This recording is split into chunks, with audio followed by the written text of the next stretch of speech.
waaleykum salaam soxna si. fii fan la. fi Patte d'Oie la. Pape Mbaye. man coxeur la. auto interurbain yi. fii Patte d'Oie yan kii moo fi am yan direction bu ma ko mënee wala yan oto ñoo fi am pour dem fan ak fan. Thiès am na fi Mbour am na fi. fii liggéey bi nu muy demee. si ban anam exactement. waaw mais transport bi naka lay demee parce que ku fi ñëw ndax ku fi ñëw bëgg a dem di nga am oto ak seen organisation naka ngeen di organiser woo pour liggéey. oui je crois loolu moo fi indi client yi service bi ñuy joxe moo baax fii moom boo ñëwee rek da ngay am oto am li ñuy def ñun service public la ñuy joxe état la waroon mais état mënul lépp donc am na ay privé yu am seeni oto les chauffeurs propriétaires. je crois en majorité pour la majorité ñoom ñoo fiy ñëw ñu leen di yàpp ñuy dem Thiès ak Mbour di ñëw mais comme que d'habitude oto yu bees ñoo fiy daw clients yi aussi préféré ko ba pare xam nga boo maraîcher tey nous sommes preneurs parce que dëkk dañ koy organiser dañ koy defar parce que fa nga jëm xam naa ma àggalil la ko rek dafa enclavé wa par rapport ak fu mu nekk tey soo génnoon jugee Grand Dakar di nga fay 2000 francs wala 2500 pour dem boo maraîcher soo jugee Grand Yoff minimum di nga fay 1500 pour dem boo maraîcher donc dafa am benn manque à gagner par rapport ak voyageur bi donc ki indi oto bu bees buntu këram wala weddu këram proposé ko moom lay génn rek dugg ci mais xam nañ ne boo maraîcher par rapport ak investissement bi si Banque mondiale def am na beneen partenaire ak état du Sénégal xaalis bari lañ ci def muy infrastructure de marque ñun aussi ñoo tax ñu defar ko les acteurs du transport en général donc vraiment bu ñu sañoon di fa évoluer mais gis nañ ni am na problème par rapport dafa enclavé wu accessibilité bi par rapport ak manque de concertation bi aussi parce que c'était la délocalisation de pompiers de la gare pompier mais bi ma ñëw naa man à un moment donné pompier les acteurs qui étaient sur place di leen laaj xamuñ ci woon dara loolu dafay indi ay contournement dafa am benn cadre de concertation institutionnelle là où il y a la Banque mondiale qui donne son argent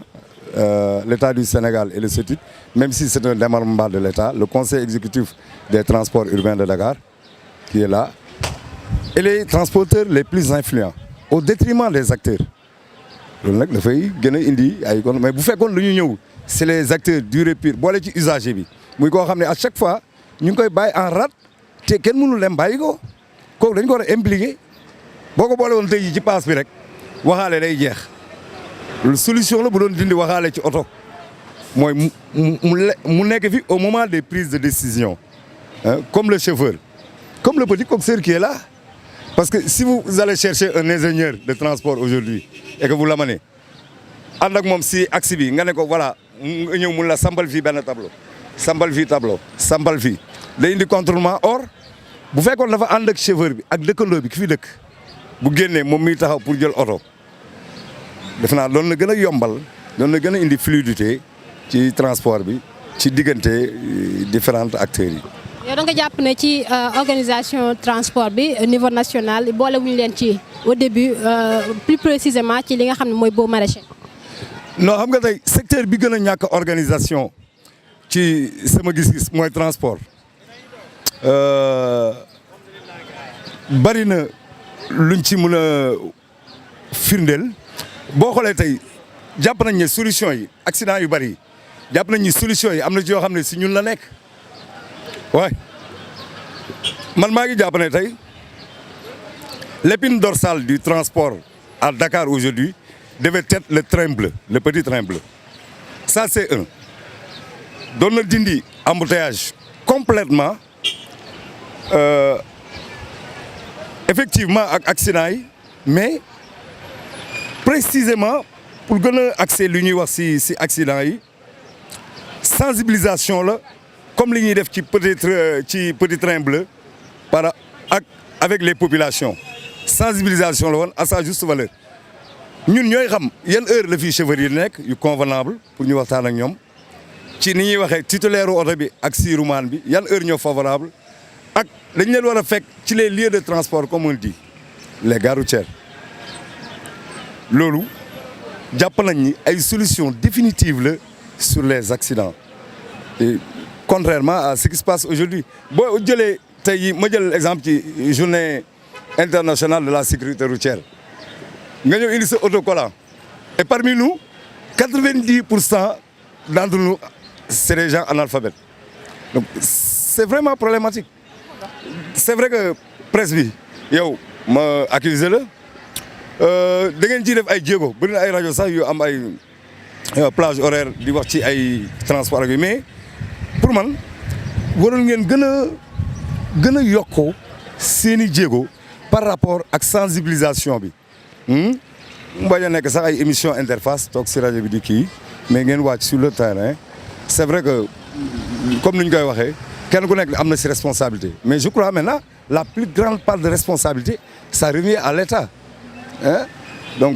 loolu moom mën nañ ko si wax jàpp nañ ni ay solution la par rapport ak accident yu métti c'est pas une domaine de compétence transférée aujourd'hui le transport mais il y a ce qu'on appelle les prérogatives des élus locaux en matière de transport bokk na ci l'éclairage public bokk na si le désensablement yooyu yëpp dafa baaxoon tey jii collectivités locales yi approprié wu ko ñëw di liggéey ak les acteurs du transport en tant que tel mën a matale liggéeyam boobu sa jàpp nañu loolu yëpp dafay gën a dooleel gën a yokk transport qu'il y ait un transport au bénéfice de tous. yaa ngi dugg ci accident yi mais bu ñu seetee accident yi lu ci ëpp ci li muy ama ci oto yi nga xam ne nekkuñu en norme moo koy waral oto yi comme yéen ñi nekk ci transport secteur boo xam ne quand même tegu leen ko ci yoon comme ay baux maraîchers wala yooyu mais sensibilisation bi wax nga ko mais yéen aussi lan moo leen tee ngeen tegu ci yoon wala ngeen former ñi nga xam ne ñooy conducteurs yi waxtaan ak ñoom parce que bu fekkee ne am ngeen expérience ci milieu bi bay mën a créer seen secteur urbain pourquoi pas ngeen mën a sensibiliser seen i chauffeurs. oui je vais vous passer le bon terme yaa ngi ñu tuddee transport irrégulier su ma la déggee bu baax oui dañu ko tuddee rek dañu ko tuddee ndax benn document administratif bu ñu amul ñu koy woowee licence bu yàgg ay at yu yàgg ci ginnaaw ba léegi état nangooltu ko délivrer nangooltul may oto yu ndaw yi licence mais man dama jàpp rek ni du ma taxas féete benn côté dama jàpp ne aussi li ma la wax léegi service public la état moo war a joxe transport bu baax oto yu baax ak tali yu baax loolu état la war mais état mënu ko mu am benn xale baykat bu dem bay fële ba am 2 millions dem si parking bi fële Liberté 6 jënd fa benn oto di si daan dooleem loolu pour man dañ ko waroon encadrer ba pare valoriser ko gisuma woon ñu koy bunduxata ak yooyu donte baax na ku nekkul ci yoon ñu rappeler la à l'ordre am réew noonu lay doxee. est-ce que yéen a ngi def ay jéego pour mën a tegu ci yoon comme mën a régulier na est-ce que yéen a ngi def ay jéego ci loolu. non ñun jàpp nañ déjà ne dañu régulier jàpp nañ loolu dans la mesure où bu fekkee nekkoo di def naka sudul noonu ci biir liggéey bi da nga war a appliquer wu c'est vrai ci règles yi nga xam ne les étatiques politiques yi ñuy définir yow da nga si war a appliquer wu c'est vrai loolu nangu nañ ko beneen bi mooy su fekkee ñi nga xam ne nii ñoom ñoo la waroon a joyanti su fekkee ñoom ñoo la waroon a awale ci yoon su fekkee gis nga ne awuñu ci yoon woowu pour nga tegu ci dafay xaw a jafe yow tamit loolu rek la te ñàkk awale bi ñu ñàkk awale ci yoon mooy li ñu bañ a maye ces licences là ce document administratif jàppoon nañ ñi képp koo xam ne am nga oto en bonne et due forme ñu may la licence te bàyyi la nga liggéey baax na mu am benn limitation de véhicules effectivement mais même l'État peine aujourd'hui à identifier les différents véhicules qui circulent à Dakar ça faut le reconnaître pourtant man coxeur bi may taxaw fii maa ngi xam oto bi fi yëpp dem Thiès ñëw ñu dindi plaque bi du lee ba Thiès dugg ci benn garage ñu dindi plaque d'immatriculation bi pour def ci beneen loolu su ñëwee coxeur bi rek moo ko mën a xam on a des connaissances accrues là-dessus yu kenn mënul dindi dañ koy xam loo xam ne ni ingénieur de transport bi du ko xam donc il fallait essayer de cumuler ces deux recherches et la recherche scientifique et populaire il y a des gens qui ont mis la main à la pâte depuis des années dañ ci am benn expertise tamit ñooñu il faut que ñu boole leen si négociation boobu est-ce que am ngeen ay regroupement wala ay genre association yu leen di permettre ngeen di exiger seen participation ci yooyu la waxtaan. Ah, effectivement, c'est des gens qui sont marginalisés aujourd'hui, mais c'est vrai, par exemple, nous on est détenteurs de récépissés délivrés par le ministre de l'Intérieur. Donc, est-ce que nous, ils sont même en porte-à-faux par rapport à ce qu'ils font? Parce que nous, document le ministre de l'Intérieur, en tant que GIE, c'est un groupement d'intérêt économique composé par des chauffeurs et des coxeurs. Donc, nous, nous sommes cohérents avec eux-mêmes. Juridiquement, même si vous avez après dañuy néew doole si buñ jógee pour buñ la xatal ñu wala yu mel noonu te yaakaar naa sax ministre bi fi nekk nii ak l'ensemble du gouvernement loolu seen politique mooy juste xool ñi nga xam ne nii jàpp nañ ni ay néew ju doole lañ am na lu ñuy def dañ ko ber ñu valoriser ko parce que dëkk bi moo amul liggéey tamit ku sañoon doo xëyee da ngay ubbi sa bureau dugg fa toog mais comme que liggéey bariwul te dañ koy wax responsabilité la encore qui revient à l'État muutal kenn ku nekk liggéey mais munu ko dafa jafe ça ils sont incapables booy laaj lan la sama réew def pour man war nga laajee loo def pour sa réew ah te yii ñëpp gis nañ ne dafay gën a jafe de jour en jour par rapport ak ni ñuy màggee par rapport ak ni réew mi di màggee donc kenn ku nekk ci sa ruq boo fa nekkee di am looy def te mu nekk lu leer lu set aussi loolu état dafa war a ñëw pour valoriser ko pour jëmmal ko pour dooleel ko parce que c'est une activité aujourd'hui génératrice de revenus mun naa ko tuddee noonu dañuy taxaw fii bu ñu wàccee kenn ku si nekk am benn 2000 francs wala 3000 francs boo yóbbu sa ci sa njaboot mais ñu jël ci benn 1000 francs bu ñu denc di régler ay problèmes yoo xam ne les grandes entreprises tey duñ ko mën a régler li ñuy dund ci social parce que tey ñun ñu taxaw fii rek la nit mën a dox laaj ñu paas pour àggali yoonam donc vraiment ñu ñaan rek ñun ñëpp ñu. yaa ngi koy wax sànq nangu nañ ne vous êtes régulier li nga fi wax lépp en plus accessibilité bi aussi yéen a gën a accessible que dem ba ci biir garage bi mais lan moo tax aussi kon ngeen oto yi ba di ci làqatu dina bëtu ban problème ngeen am. waaw xam nga li nga waxoon léegi dama dellu si waat sa question de étiquette la bu ñu takkal c'est du transport irrégulier par défaut d'une pièce administrative. ñu koy woowee licence état nangootul maye licence képp ku ko yorul dañ lay woowee transport irrégulier man jàpp naa ne loolu rek la ah. looloo tax ngeen di làkkatu. waaw làkkatu bi aussi làkkatu bu yem parce que jaay ñu drogue dafa am ay infraction ak ay délit nekk ñu di def ay délit infraction la ñuy def bu ñu defee infraction nag ki nga xam ne moo taxaw si tali bi war ñu corriger daf ñuy jàpp corriger ñu à sa juste valeur aussi. waaw genre comme ni nga ko waxee. kooku taxaw ci tali bi lan mooy seen rapport ak moom yéen a ngi nekk tey ngeen neexoo bu subaa ngeen du demee noonu lan mooy seen relation ak ñoom ndax yéen a ngi dàqante fii ba Thiès da ngeen di dàqante fii ba Mbour da ngeen di dàqante ak ñoom. non man gisuma loolu ah man gisuma loolu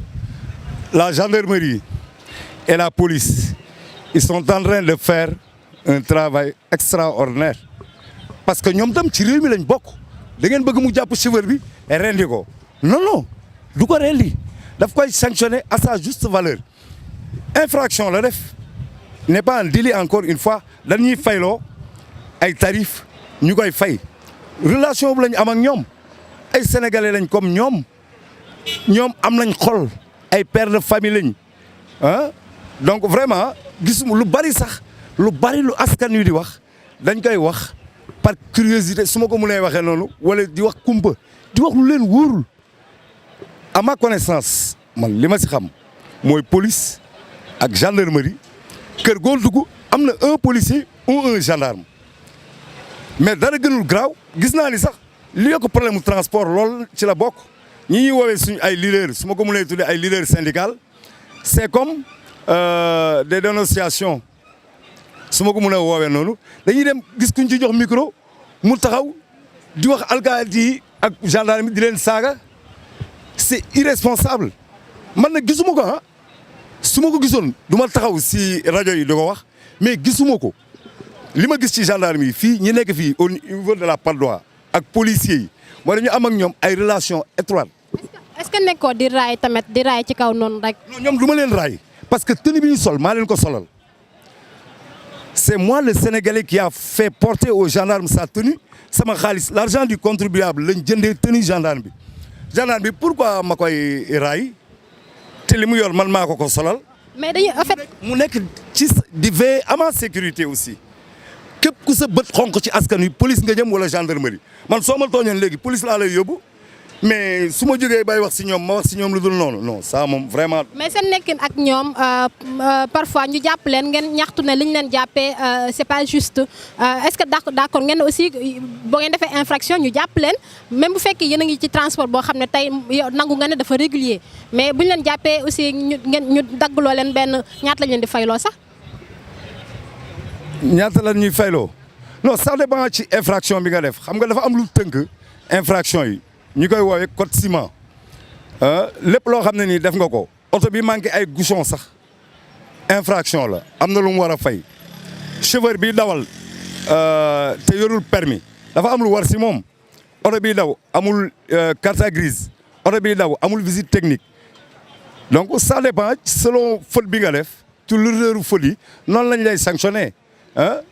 donc vraiment à ce niveau là. nous on n'a pas de difficulté. D'accord mais gis nañ aussi jeunes yu bëri ñu ngi dugg ci seen secteur bi da ngay comme li nga wax sànq ku béy ñaari at dem wala béy tuuti am sa 2 millions dem jëndi sa benn Dacia ñëw teg est-ce que yéen a ngi sensibiliser jeunes yooyu noonu sensibilisation bi bokk na aussi ci ñu miin oto miin code de la route demet parce que boo naree yëpp ay bakkan c'est normal nga responsabiliser ki nga xam ne mooy chauffeur bi est-ce que yéen a ngi veiller à tout ça. ah bien sûr parce que loolu li koy firndeel mooy tey boo jëlee Dakar. On dit que la route la plus accidentogène c'est la route de Rufisque Tali Yaraax li ñuy woowee Tali Yaraax bi à un moment donné am na ñu doon laaj lu tax ñu ne est-ce que c'est pas parce que les gros porteurs foofu la ñu ëppee am na ñu wax loolu mais li ma la waxoon léegi ñëpp am responsabilité xale bii dem wuti permis ta dawalam mokkul am na responsabilité autant que ingénieur de transport bi délivrer permis de conduire bi nga xam ne moom dafa war a nekk un gars autonome financièrement.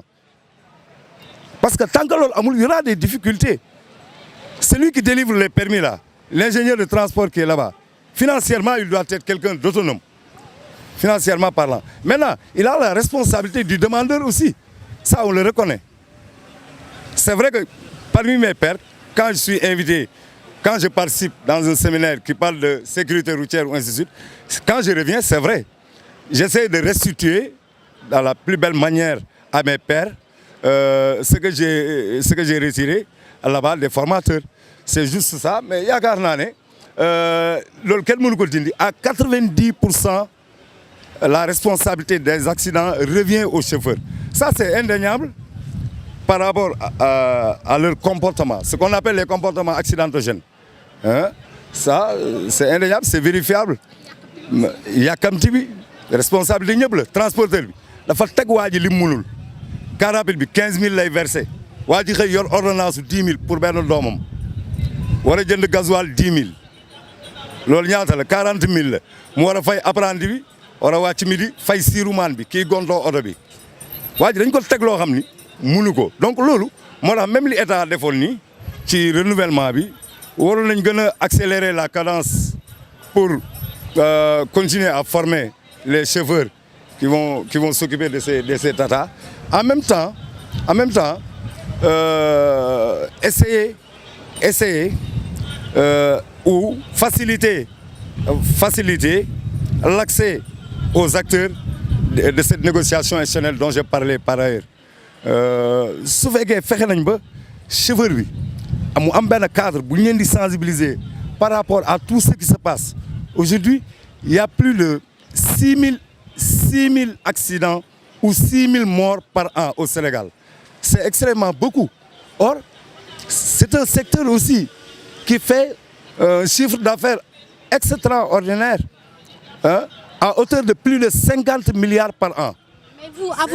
à votre niveau, moi, c'est un GIE ak yooyu, est-ce que yéen a ngi am responsabilité boobu noonu parce que ay xale ngeen àndal yéen a leen jiite est-ce que yéen a ngi jël responsabilité boobu ñoom xale yi ngeen di leen conscientiser wala di leen teg ci yoon ci dawal. non GIE bi effectivement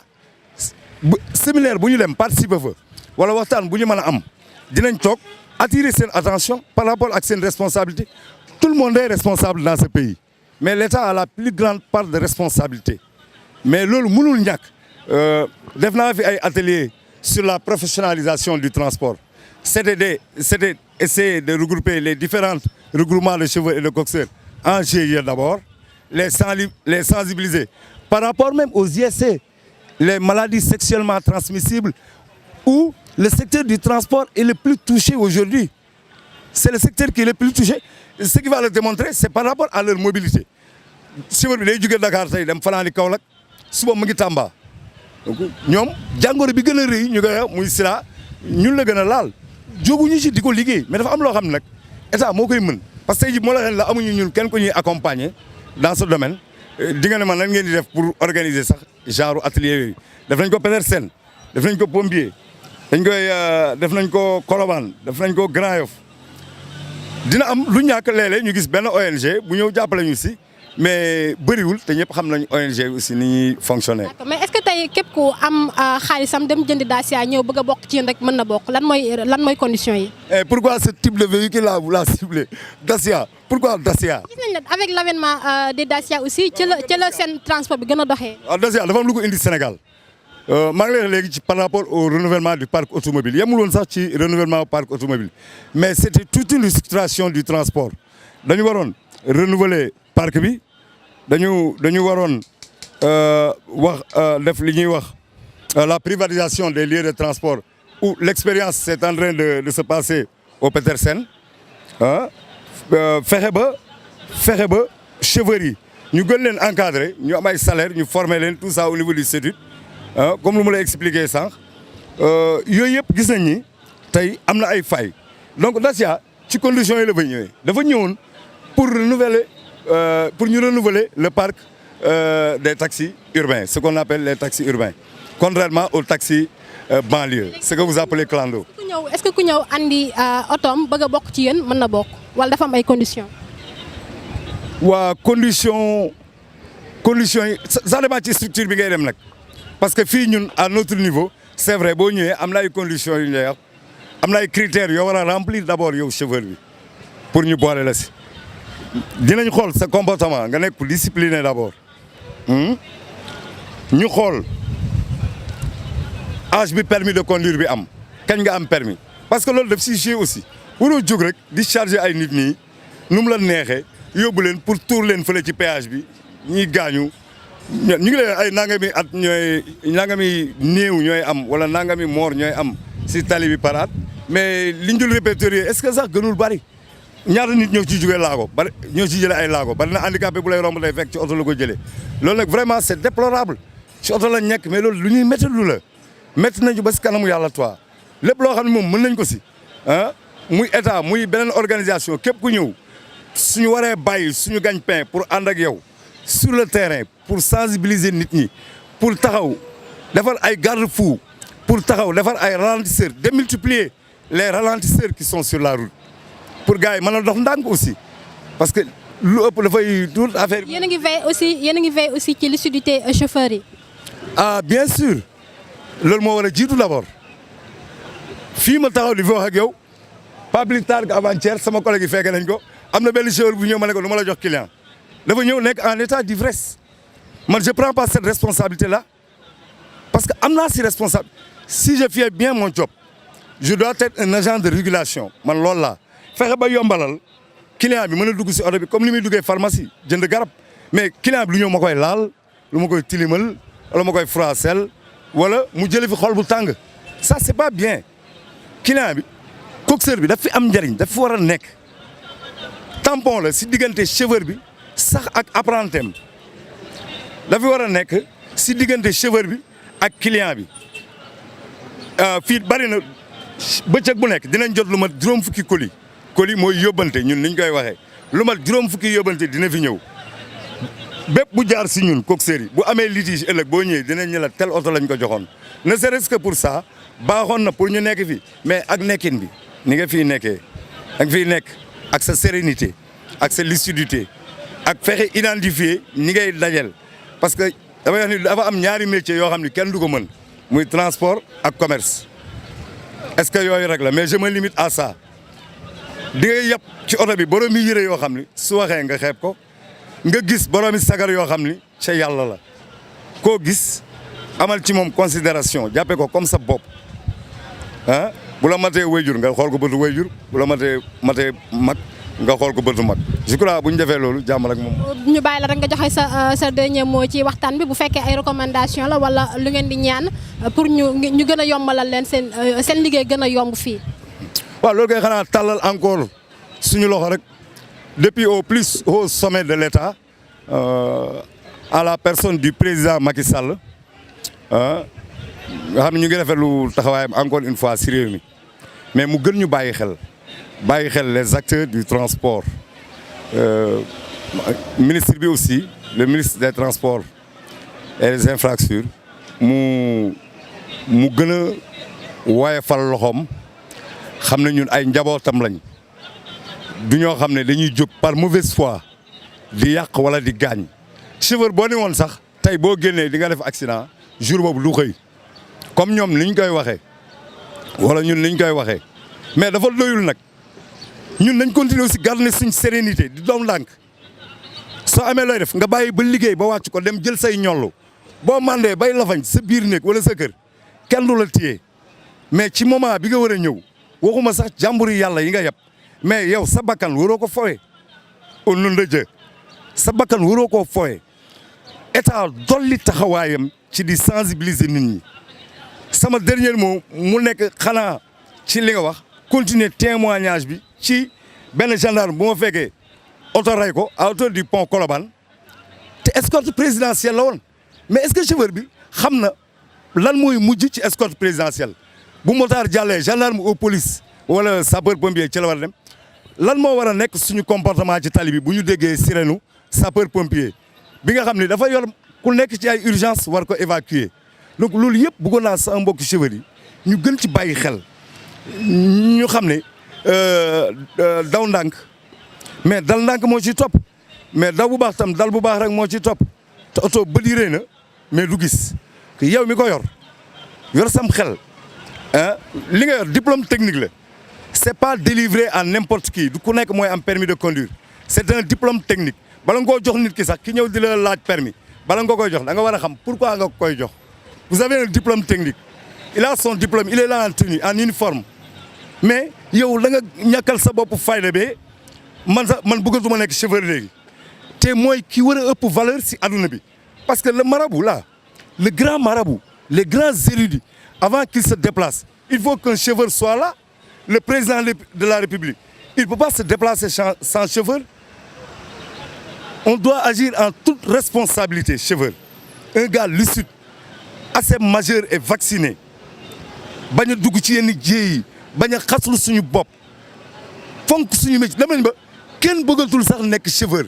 li waroon a ëpp valeur ñu dem ba nit ñi bëggatuñ ko nekk y a problème hein te kenn ëppale wuñ ci loolu daal la. ñoo ngi lay jaajëfal Pape bu baax a baax xam naa ne sujet bi rëy na façon boo xam ne yaatu na mënuñ ci wax lépp rek waaye bu beneen yoon te dinañ gën a yaatal waxtaan bi dugg ci yeneen point yoo xam ne aussi dina intéressé askan wi dina leen intéressé yéen aussi incha allah dinañ fi ñëwaat gën a yaatal waxtaan bi ñu ngi lay jaajëfal bu baax a baax ñu tàggu waa Sénégal la. kii nag mooy suma président kooku taxaw waaw maa ngi tàgguwaat di ñaan yàlla mu def si réew mi jàmm di ñaan nit ñi ñuy dal. surtout loolu lépp lu ñu dégg rek ñu dal ñu am yéene yu baax ak yéene wu defar c'est très important parce que suñu borom sax day fay yéene donc ñuy am yéeneente jàmm ah yéeneente jàmm lan mooy indi noonu ñu éviter ko parce que réew mi ñoo ko bokk te du yàgg ba français yi ñëw di ñu defaral Sénégal ñun sénégalais yi ñoo mën a defar Sénégal problème comportement la tey boo jëloon sénégalais yi yóbbu leen France jël français yi indi leen fi 6 ans après boo ñëwee ñun France dinañ ko yàq ba mel ni Sénégal mais tubaab bi dinañ defar Sénégal ba mel ni France man loolu laa gëm man problème comportement la ñu wàññi di naan wala di lekk di ko sànni ci mbedd mi suuf si dafa am ak ah Sénégal yëpp ñu leen woo ci jàmm vraiment ñu fexe ba réew mi moom benn stabilité politique sociale képp kenn ku nekk ci ñun fa nga féete lay sa responsabilité nga war ko joxe ci wàllu jàmm ak wàllu dal waxuñu injustice waxuñu dox si lu dul dëgg ku gis loo xam ne gënul si askan wi du dëgg ak ku ko mën a def nañ taxaw dénoncer ko à sa juste valeur pour que le Sénégal d'hier peuvent rester ce qu'il est jusque là waaw loolu la ñuy ñaan wasalaam merci beaucoup.